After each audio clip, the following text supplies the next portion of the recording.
We continue to take a look at the Raiders 2024 schedule by looking at the estimated win total projections. That plus a whole lot more comes up on Friday's edition of the Locked On Raiders podcast for May 17th, 2024.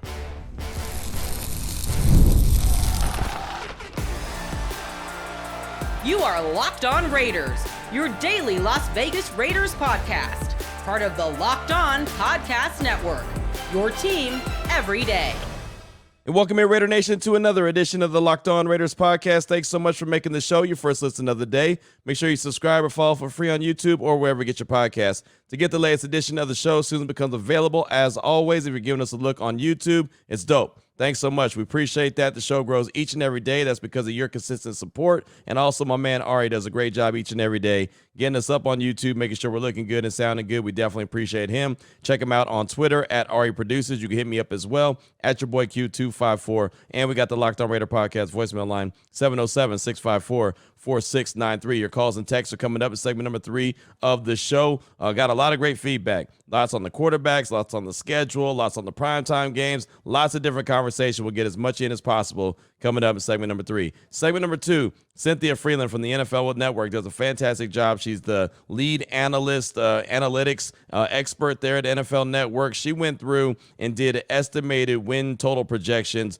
for all the leagues. So, of course, I took a look at the AFC West, the Chiefs, the Raiders, the Broncos, the Chargers. So we'll give you all those breakdowns and talk about the silver and black and, continue to look at the Raiders schedule and, what could be a factor and a reason why a lot of people are surprised by what the Raiders do in 2024. So that'll come up in segment number 2 of the show. Here in segment number 1, just news and notes, just kind of little nuggets I was able to collect. And so we'll go ahead and jump right into it after I tell you about the title sponsor of the show, which is FanDuel.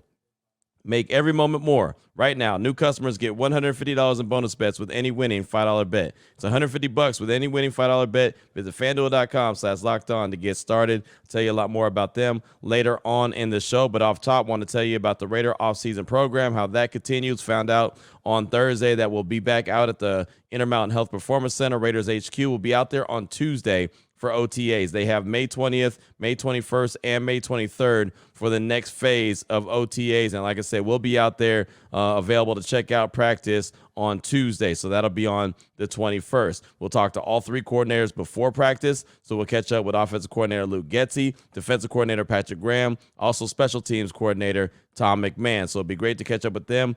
Following practice, they'll give us at least 3 players to talk with. We got an opportunity to talk to multiple rookies during rookie minicamp. The one day we were out there, about last Friday, as a matter of fact, being out there. Now we'll have an opportunity to be out there and talk to a few of the veterans. We don't know what players just yet. It'll be based off availability and who makes themselves available, whoever's in attendance there for OTAs. But that, look forward to that, obviously, coming up on Tuesday as OTAs continue. And it just feels like the Raiders offseason continues to truck along, and they got a lot of work going on at the facility. And I just think that they're really all bought in and really trying to get after it. It just seems like they're very, very active over there at the facility. And that, I believe, is a really good thing. Another guy who's very active is Devonte Adams. He's active not only on the football field, not only on the practice field, but he's active all over town, right? I mean, this guy, ever since he's been in Vegas, has got a lot more advertising and endorsement opportunities, and he's part of Taco Bell,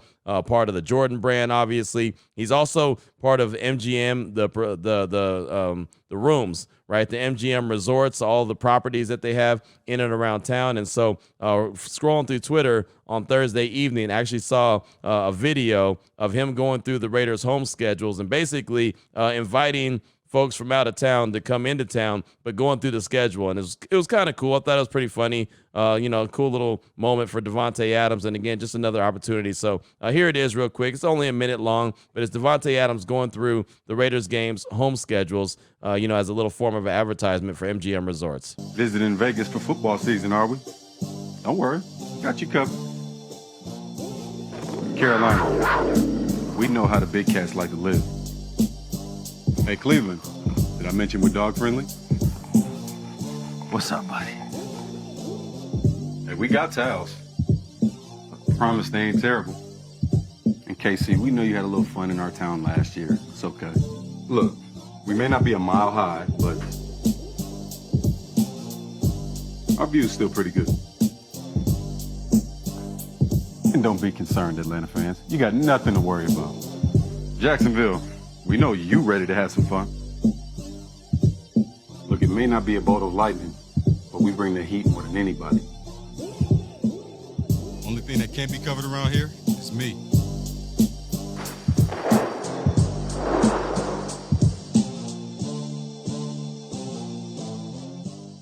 So there was Devonte, a little MGM Resorts, action there, and I thought that was kind of cool. And he said at the end, the only thing that's not covered is coverable, or the only thing that can't be covered here in town is me. And so I thought that was cool. I think he's in for a big year. I really do. I mean, there's obviously a lot of conversation. Is he going to be around? Is he going to get traded? Do the Raiders want to trade him? Does he want out of town? He wants to be here. I think he's got a chip on his shoulder. He had very inconsistent play as far as the quarterbacks were in 2023 from Jimmy Garoppolo, Brian Hoyer, Aiden O'Connell. Like basically anyone who's out there throwing passes to a guy who, for the majority of his career, had one dude throwing on the ball, right? Aaron Rodgers. Then after that, comes to the Raiders, and he's got, Derek Carr, he's got Jarrett Stidham, he's got Jimmy Garoppolo, he's got Brian Hoyer, he's got Aiden O'Connell. 5 quarterbacks after having his whole career where it was just about only Aaron Rodgers. So I think that he's going to come back and really show what he can do. And the offense obviously has to be a lot better in 2024, and it's going to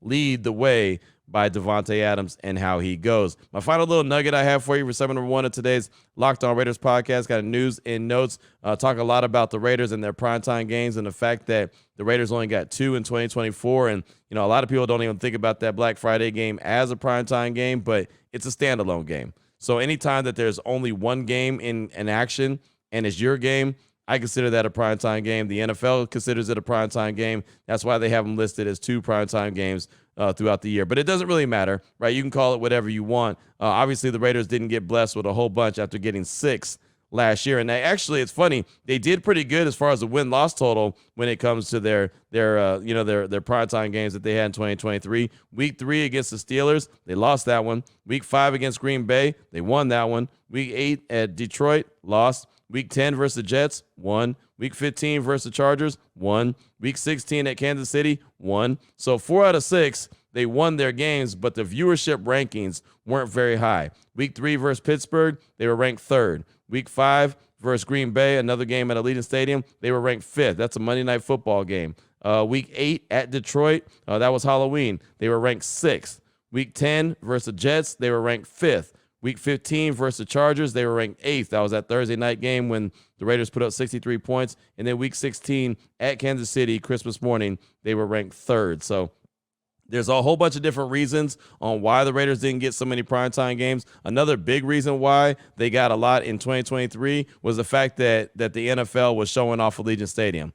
They wanted every time they get an opportunity to have cameras on Las Vegas to show, since they were going to have the Super Bowl there at Allegiant Stadium. So that was another reason why they were showcasing the Raiders at home more times than not. They wanted to have cameras on Las Vegas. So you have first Pittsburgh, that's at Allegiant. First Green Bay, that's at Allegiant. First the Jets, that's at Allegiant. First the Chargers, at Allegiant. So, 4 out of the 6 primetime games were at Allegiant Stadium. There's not a mistake about that. The reason why they did that was to show off Las Vegas, show off the stadium, and advertise, oh, yeah, by the way, Super Bowl 58 is going to be played right here. So now there's no Super Bowl going to be played at Allegiant. I don't need those guys anymore. We're out of here. So it's another reason why the Raiders only get 2 primetime games. That Week 15 game against the Falcons, that's a home game at Allegiant Stadium, Monday Night Football. And then, as I mentioned, the Black Friday game, which I think should be a home game at Allegiant Stadium. But that's just me. I don't want to get back on my soapbox about that. I've been talking about that quite a bit. But that one's at Kansas City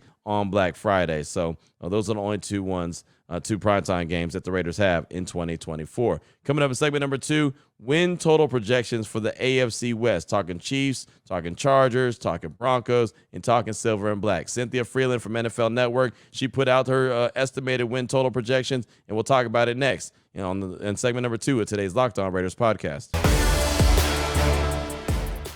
We'll get to that after I tell you about the title sponsor of this show, which is FanDuel. Winner take all time in the NBA and the NHL. FanDuel is giving you a shot to bring home a big win of your own. And the Minnesota Timberwolves, I got to give them a lot of props. I thought they were done, right? They were down 3-2. Thought that Denver was going to seal the deal after winning 3 in a row. And the Ant-Man and company decided they were going to blow out Denver by 45 points. So now they return to Denver in Game 7. That's coming up on Sunday. Win or go home, right? Obviously, there's going to be a game tonight, the Knicks and the Pacers. Can the Knicks seal a deal, or will there be a Game 7 there? There's actually an opportunity where there could be multiple Game 7s in the NBA. There could be multiple Game 7s in the NHL. There's Sunday could be a wild, wild day for sports if everything falls into play. But right now, all new customers at FanDuel will get $150 in bonus bets with any winning $5 bet. So it's $150 to bet on spreads, money lines, player props, and a whole lot more. All you got to do is visit FanDuel.com/lockedon.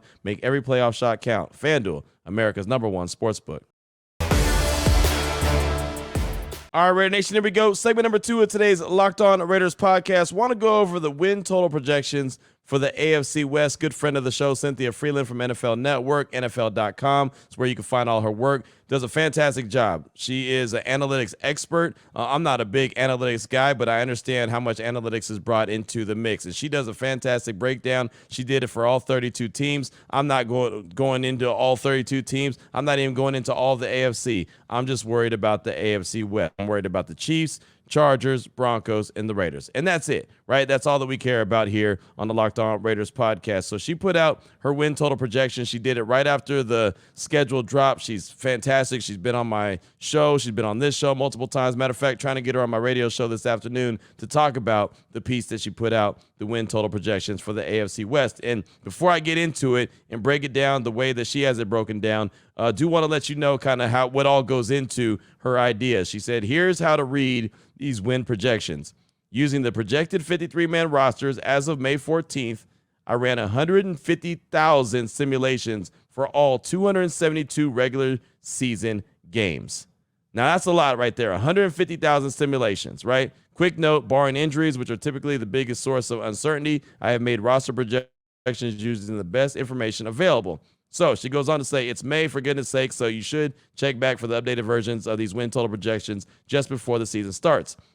She also said these simulations yielded a projected win total for each team, which, thanks to a multitude of factors involved, is not always a round number. The top 7 teams in each conference are my projected playoff participants. Okay, so there you go. There's kind of the formula, kind of the idea, how she came about. It's not like she just pulled something out her backside, threw it against the wall. It's like, hey, that's stuck, so let's roll with it. So for the AFC West, let's start at the bottom. We'll work our way to the top. So the 4th team in the AFC West, as far as Cynthia Frelund goes, and her win total projections are the Denver Broncos, 5.7. She says the Broncos' first 5 opponents, all either known for their defenses or for having defensive-minded head coaches, are far from the ideal matchups for a rookie quarterback. But maybe it's a positive thing that Bo Nix, should Sean Payton name him the starter, won't know anything else for a comparison. At Seattle, against Pittsburgh, at Tampa, at the Jets, versus Vegas. Talk about a warm welcome to the league. Then in weeks 9 and 10, the Broncos travel to Baltimore and Kansas City. That's tough sledding to start a career. So again, she has Denver Broncos coming in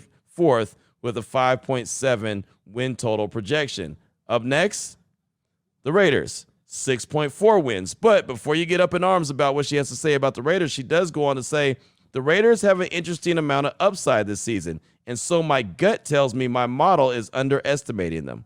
All right, that's already the first positive right out the gate. She said, I think there are 2 primary reasons why they could have more success than my model projects. First, they have favorable spacing between some of their hardest games. For example, they're at Cincinnati in week 9, but then they have their bye week before taking a trip to Miami in week 11. While the slate from week 6 through 11 is undoubtedly tough with games against the Steelers, at Rams, versus the Chiefs also included in that mix, it would have been that much harder without the week-long break.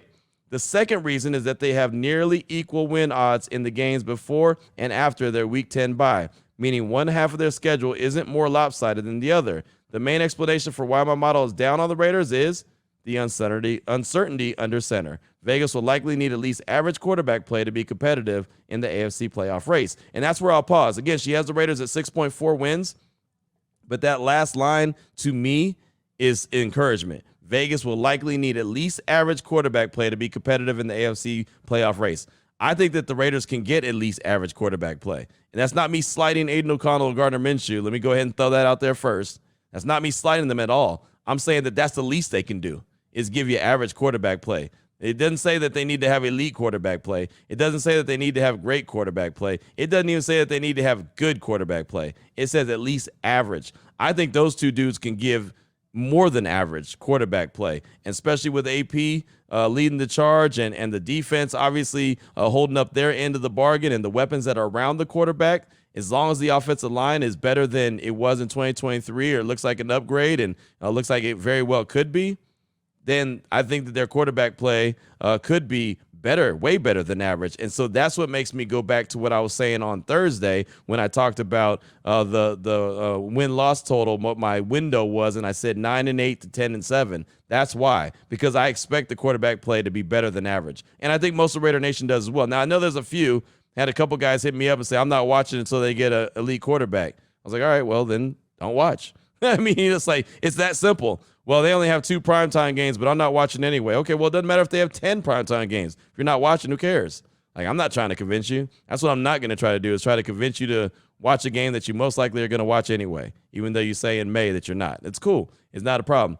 I think Aiden O'Connell and Gardner Minshew are better than at least average quarterback play. So that's why I feel like that the Raiders could do better than the 6.4 wins that Cynthia Frelund has estimated. And that's why I want to have her on my show for clarification this afternoon. Hopefully I can get that. If we can land that interview with her, if she's not too busy, that'd be great. Because, again, I do think that she's higher on the Raiders. Hell, she said it, right? My gut feeling tells me my model is underestimating them, right? So before anyone says all the media is hating on the Raiders, this, that, and the other, like, she's letting it be known she even feels that they're better than what she's giving them credit for. But the question mark from the outside about the quarterback play makes her a little bit hesitant. Again, I'm a little closer to the product, see the quarterback play, hear the confidence that the coaches have in the quarterbacks up close and personal, so I can say that with confidence, I feel like they're going to give the Raiders and that team way better than just average quarterback play, but that's just me. Moving on, in Cynthia Frelund's estimated win total projections, according to NFL Network, NFL.com, she has the Chargers at 8.2. Despite an early bye week, week 5, the Chargers' win share increased by 0.2 wins as a result of the 2024 NFL schedule. With a new coach, front office, offensive tackle, wide receiver group, Los Angeles will likely need some time to get everyone on the same page and build a strong rapport. The schedule does do them some favors in this regard, as their hardest 4-game sequence, Bengals, Ravens, at Falcons, at Chiefs, doesn't hit until mid-November. In addition, their final 3 games, Broncos, at Patriots, at Raiders, currently rank as the second most favorable of any AFC team. So shorter write-up on the Chargers, but she explains what it is. And, you know, the Chargers are going to continue to get the Harbaugh effect. They're going to get that little bit of a bump. I know Charger fans are super fired up. I know the guys on the Locked On Chargers show, I know they're fired up. They're excited about the Jim Harbaugh effect, and they should, right? They got a new coach, gives them hope. So, you know, we'll see. But we hear the same song and dance about the Chargers every year. This is the year that they're going to get things turned around, and something always happens. So until it actually happens, I'm not going to believe it. So Cynthia Frelund has the Chargers there as a win total projection, 8.2. And then she has the Chiefs number 1 at 10.9. Not only number 1 in the AFC West, but number 1 in the AFC, 10.9 wins. So there's that. I don't have to read any of the projections or read any of the descriptions for the Chiefs, because you just kind of know what it is. They're the number 1 team until they're not, right? Until someone knocks them off. They're going for a three-peat. They have a tough schedule, though. Their schedule is not easy. If they're going to end up the Super Bowl champs once again, they are definitely going to have to earn it. I mean, hell, just their first 2 games of the season, hosting the Ravens and then playing the Bengals week 2. I mean, that they can end up 0-2 just that quick, right out the gates. Now, they could end up 2-0 and feel really good about themselves. But, you know, I feel like that they could easily take a couple losses early in the season. But again, thought that was an interesting little article from Cynthia on NFL.com. And again, I went over the schedule on Thursday when it dropped, and on Wednesday, when it dropped, and talked about it on Thursday's show. And again, I never saw any stretches of the schedule where I thought, oh man, that's just unbearable. And even, Cynthia's talking about the Steelers, Rams, Chiefs, and Bengals, and then Dolphins, that stretch. I mean, the Steelers, I think, Russell Wilson, Justin Fields, they don't do anything to really concern me too much. Do they have a good defense? Sure. But I don't think Russell Wilson or Justin Fields are that great. The Rams, call me foolish, but I'm not really buying into the hype of them. I know they were a playoff team a year ago, but if the Raiders could find a way to make SoFi Stadium their true home away from home, they could be onto something. They literally could have basically 5 home games in the first 7 weeks. If the Raiders could find a way to take advantage of that, they could be cooking with grease. Obviously, Kansas City's Kansas City. Cincinnati, there's a lot of questions. Is Joe Burrow even going to be healthy? Not that I ever wish injury on anybody. I would never do that.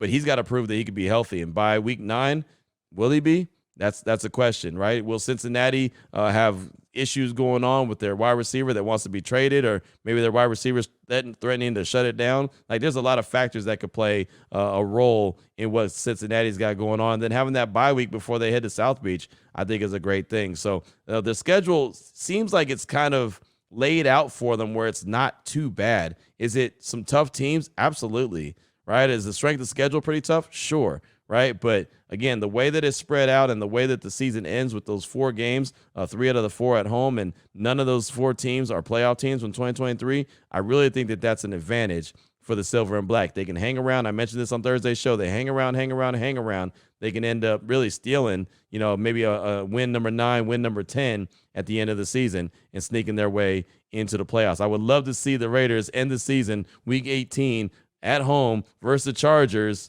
win and you're in, similar to what it was in 2021, and they do it again, just to see that look on Justin Herbert's face and see what Jim Harbaugh's face would look like as well. I'd love to see that happen once again. Of course, we all would like to see them punch their ticket to the playoffs before that, but I'm here for the drama. And if it comes down to week 18 and it's the Chargers and the Raiders for all the marbles, the Raiders get in if they win, Chargers get in if they win, I would take them. I would take my chances with that every day of the week and twice on Sunday. So that's what I got for you for segment number 2 of today's Locked On Raiders podcast. Coming up with segment number 3, your calls and texts straight off that Locked On Raider podcast voicemail line, 707-654-4693. That's coming up next here on the Locked On Raiders podcast. Before we get to that, though, I do want to tell you about eBay Motors. With passion, drive, and patience, that's the formula for winning championships. It's also what keeps your ride or die alive.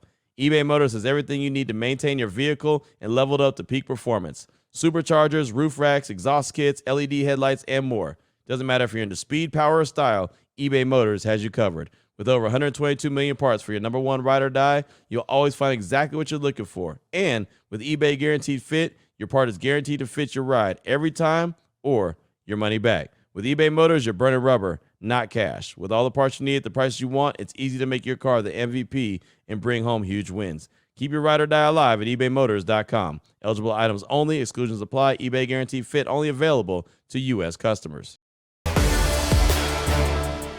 Here we go, Raider Nation. Segment number 3 of today's Locked On Raiders podcast. Your calls and texts draft that Locked On Raider podcast voicemail line, 707-654-4693. Let's start things off with Jordan in Oregon. He's calling to talk about what Marcel Reese had to say on the Up and Adams show about Antonio Pierce saying O'Connell has earned the first team snaps in training camp. Here he is, Jordan in Oregon. Hey, what's going on, Q? Jordan in Oregon. Wanted to call in. I love the Marcel Reese talk. Appreciate you bringing that to the table. I hadn't heard that yet. And I really like his take. I mean, basically him saying along the lines of, until you put that Raider helmet on and you earn that sweat equity with the team, you know, AOC has earned that. He was part of the team last year, and even though it's going to be a competition, just having that just sweat equity under your belt, I feel like is the best way to put it. I thought that was very well put. Still open competition, but Aiden's getting that first snap. And I wanted just to kind of elaborate on that a little bit is, you know, in the NFL, obviously super obvious statement, but you don't get many chances, and your chances are very slim. And so when you do get to come in, you really got to make the most of it. And I think this is pretty awesome for the way this is going to shake out for Aiden, because, you know, there's not too many fourth-round guys that come in and have, you know, mediocre play. And then, you know, usually there's an upgrade, or there's somebody else that's going to get a shot. And I feel like with Aiden, this is going to be pretty cool to be able to watch, is that he's going to get a second shot at this, and not like he, you know, completely crapped the bed on his first go around last year, but it was some mediocre play. It was up and down, not consistent over the board. And I think he played well enough to earn that right. And I'm excited because, as I said initially, it's not too many fourth round guys, quarterbacks, that get that type of opportunity. And I've always thought to myself, there's a lot of guys that make their way through the NFL that really didn't get a fair shot in the sense of, I mean, you got to come out and ball early, or you're going to, they're always looking to upgrade. And so if Aiden can come in and just solidify that spot, doesn't mean they won't be always looking to upgrade, but I think he could be the guy if he's able to correct a few things. And so I'm pretty pumped up, thinking about where his development could move on to this next season, and just hearing he's putting in the work, actually seeing just a few clips that have been put out. It does look like he's physically bigger and stronger too. And the way he came out to me, he still looked a bit like a kid coming out of the draft. And you look at him now, and he just, I don't know, there's just a little bit of a different look. I think you all know what I'm saying that have seen him too. And so, yeah, Q, I think back of when Carr kind of became the guy, and we knew early on, and part of it was just that confidence, and he kind of looked the part physically. And I don't know, Aiden could be that guy, man. That's all I got. Peace out, bro. Jordan, thanks so much for the call. I agree with what you say about the sweat equity, and agree with what Marcel Reese had to say about AP's decision. Right? I mean, it made all the sense in the world that Aiden O'Connell has been the guy that he's been riding with since he became the interim coach back on November 1st. He helped him earn the head coaching job permanently. He's gotten better. And like I said, he's been riding with him, so it makes sense on why he's given him the first team snaps. If you didn't hear what Marcel Reese had to say on the Up and Adams show with Kay Adams about the decision AP made and put out there the other day when we were at the Intermountain Health Performance Center before rookies minicamp about Aiden O'Connell getting those first team snaps, here's Marcel Reese on the Up and Adams show. Based on what you know about Aiden and what you might know about Gardner, what do you make of the decision? I think it's not so much about Aiden and Gardner, but more so about Antonio Pierce and the culture that he is trying to implement in that locker room. Meaning, it's not about how much money you make. It's not about what you've done in the past. What are you going to do here? Can you show me the work? And Gardner Minshew hasn't put on that silver helmet yet, and that's something that you always have to earn. Whereas Aiden O'Connell was put in a situation where he had to step up to the plate, start on a team as a rookie, and make plays for that team. And that's a hard job that's a hard thing to do. So what Antonio Pierce is doing for that locker room is saying, show me that you can make a play. Show me that you're going to do what's necessary in this silver and black uniform, and I'm going to give you opportunity to keep your spot and earn your spot. So there it is. Just wanted you to be able to hear what he had to say, just in case you didn't tune in earlier this week and hear it on this show. That's what Marcel Reese had to say. He was a guest, had a couple different good comments to say about the Raiders and the quarterback position, and just even Derek Carr and that Saints game that's right there towards the end of the season in New Orleans. So Jordan, thanks so much for that call. I do appreciate you. Up next, got a text from Mike True in SoCal. He said, "What's up, Q?" Mike True texted in from SoCal. "I completely agree with your take on Black Friday game against Kansas City. A team that main colors are black, playing in a place that is called the Black Hole, is a team that deserved to take ownership of that Black Friday game. In my opinion, a game that would really fit the whole theme of that Friday game would be to have the Raiders play the Steelers at Allegiant Stadium. With that rivalry being so rich, having two crazy fan bases and both teams wearing black colors, I think it's a complete miss of the NFL to have more of a thought process into marketing that game that way." That's Mike True in SoCal. And yeah, man, you said it. You said it right? I mean, it would make all the sense in the world for the Raiders, the Steelers, and Allegiant Stadium to all get together on Black Friday. It's just that simple. Hell, the stadium is black.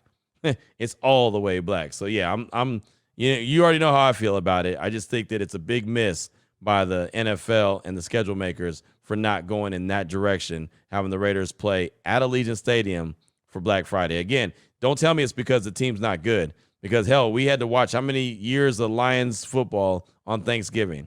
On Thanksgiving, a holiday when everybody's at home, right? We had to watch the Lions forever stink it up, right? That was their Super Bowl, is having that Thanksgiving day. So if they can hold down Thanksgiving and have a game, and I know they're not the only team. The Cowboys played too, and now it's like, 4 games are on Thanksgiving because they have one on NFL Network too. But if they can do all those, then the Raiders sure as hell could have had one game, the Black Friday game. It just made all the sense in the world as far as I'm concerned. But again, every time I start talking about it, I get worked up. So let me go ahead and go to the next call. But thanks for that text. I do appreciate you.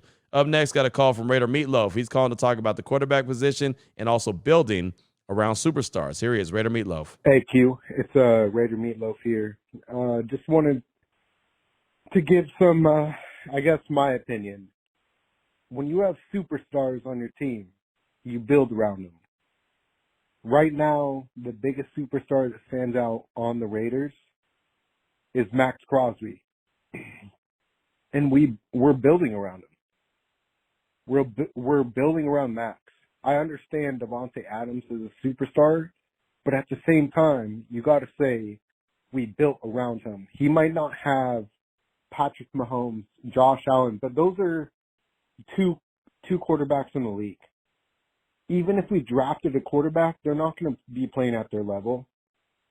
So it's like we built around Devonte Adams with Brock Bowers, Jacoby Myers, Trey Tucker, Zamir White, built an offensive line, Michael Mayer. It's just like you build around your superstars.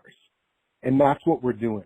That's the thing, too, is like you draft a quarterback and you might miss and you might be rebuilding for the next 40 years. And that's a real thing in a franchise history. That's what people have to realize is people think like, oh, we missed on a quarterback.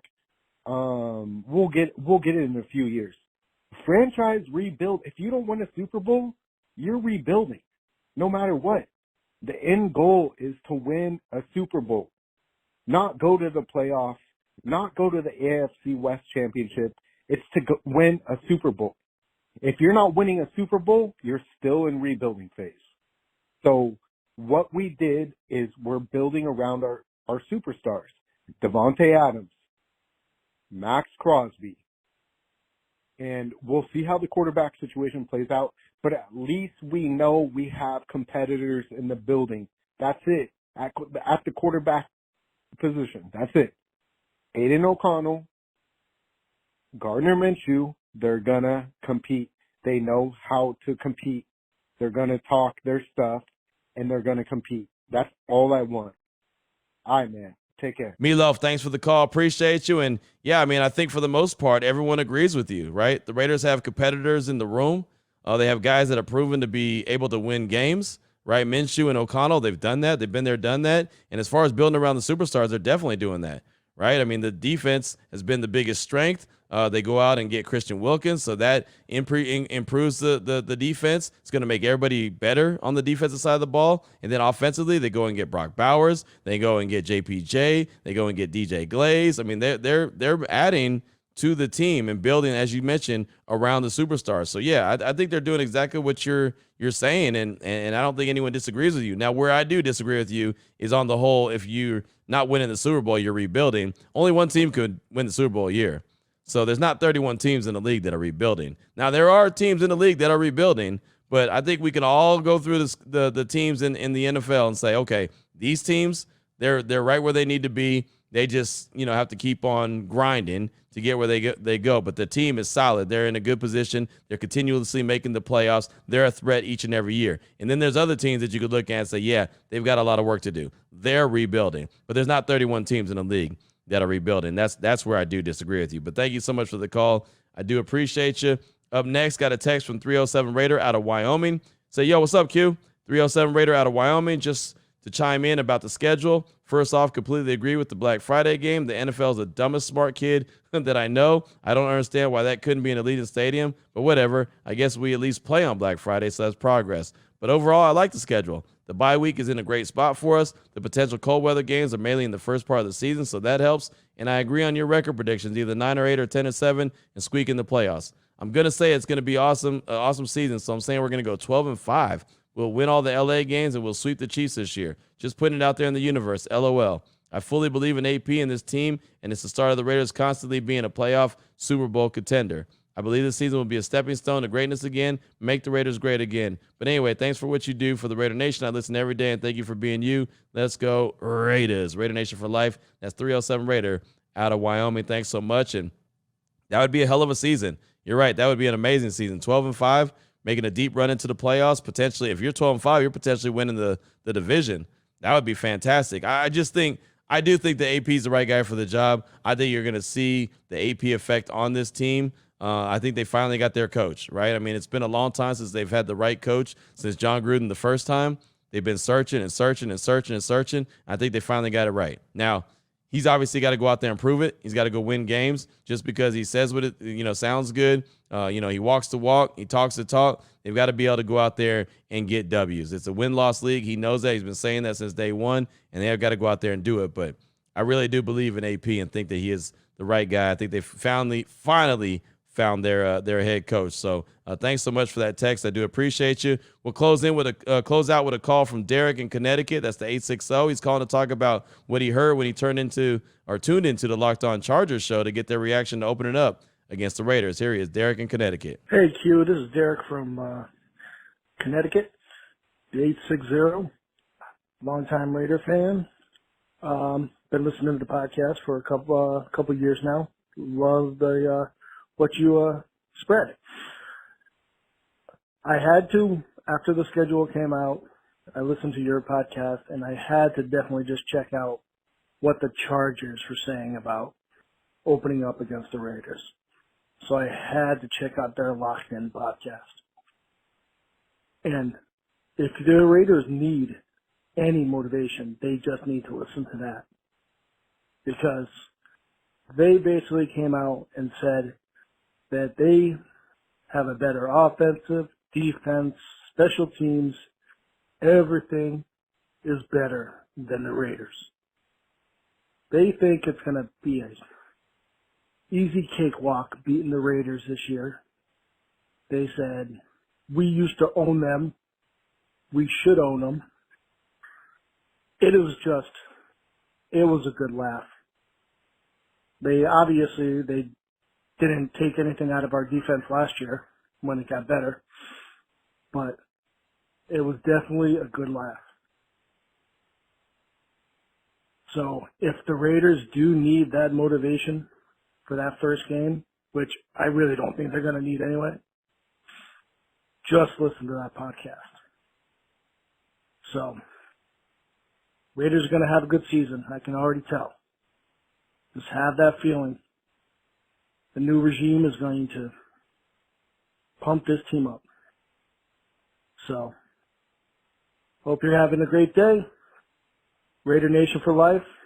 I'm out. Derek, thanks so much for the call, and I have no doubt that they're feeling good about the Chargers. And I think that, the Raiders are less than them. I think that they believe that the Raiders are less than them, and that's okay, right? I mean, that's kind of how it is every year, right? I mean, we do the ultimate, division crossover, and each and every year, anyone who's been listening to the show for a while knows that I'm always the one that everyone looks at and is like, oh, the Raiders, and they just kind of push them off, and I let them have it. I'm okay with that. I'm not going to sit there and pick a fight, right? And even though last year I remember the Chargers, they got a little upset at me because I didn't think that Brandon Staley was a very good coach. Ultimately, he ended up getting fired in 2023, so maybe I was onto something, but that's just me. I'll digress. So, I don't blame them. Look, they got a new coach. They got new hope, right? I mean, every time that there's a new coach hired, especially one that has skins on the wall like Jim Harbaugh, that's a reason to get excited. It's a reason to get fired up. Their fan base needs to get fired up. So I don't really do a whole lot of the talking and bragging about, the Raiders are better than this team and they're going to beat this team down and they got this better, that better. Look, just go out there and put in the work, right? All focus for the Raiders now is on the Chargers on week 1 and what they got to do to get that W. And I know that it's not close to even training camp yet, but that's where the focus is on, knowing that the first team of the season is the Chargers. That's an AFC game, right? That's an AFC West game. The Ravens, AFC game. I like the schedule. If you look at the schedule and you look at, where the conference games are, that's good, right? Chargers, AFC West. Ravens, AFC. Panthers, obviously, that's the NFC. The Browns, back to the AFC. Broncos, back to the AFC. Pittsburgh, back to the AFC. Rams, NFC. Chiefs, AFC. Bengals, AFC. Like all those AFC games before the bye week, the Raiders get off to a hot start. They could be in a really good position in the conference, the division and the conference. That's what excites me. So that's what I'm looking forward to. I always like when they get a lot of conference games early. I mean, again, you've got 9 weeks and you've got 7 conference games? That's awesome. Carolina's a NFC game and the Rams are an NFC game. Everything else is the AFC one. Give me that every day of the week and twice on Sunday. I'll take it. Again, they get off to a hot start. they have an opportunity to make a run. And that's something I look forward to. Derek, thanks so much for the call. I do appreciate you. And yeah, those crossover editions should be fun this year, right? We get to start things off early with the Chargers. Got a text from Ant Dog from the ATL. We'll get that on Monday. Raider M, we'll get your call in on Monday. We'll have more news and notes, obviously, from whatever was collected over the weekend. Plenty of conversation. Matter of fact, we'll have some conversation on Monday about playoff teams, as I've been talking about the AFC Conference. What playoff team from a year ago could the Raiders replace in 2024? I'll let you sit there and think about it over the course of the weekend. We'll talk about it on Monday's show. Again, what playoff team from a year ago could the Raiders replace in 2024? If you want to know, the division champs were the Bills, the Ravens, the Texans, and the Chiefs. Wild card, the Browns, the Dolphins, and the Steelers. Teams that missed the playoffs, the Bengals were number 8, Jaguars were number 9, Colts were number 10, and the Raiders were number 11. We'll talk about that on Monday's show. So until then, have a fantastic weekend. Take care of yourself. Take care of your family. Love on your family. Most importantly, as always, just win, baby.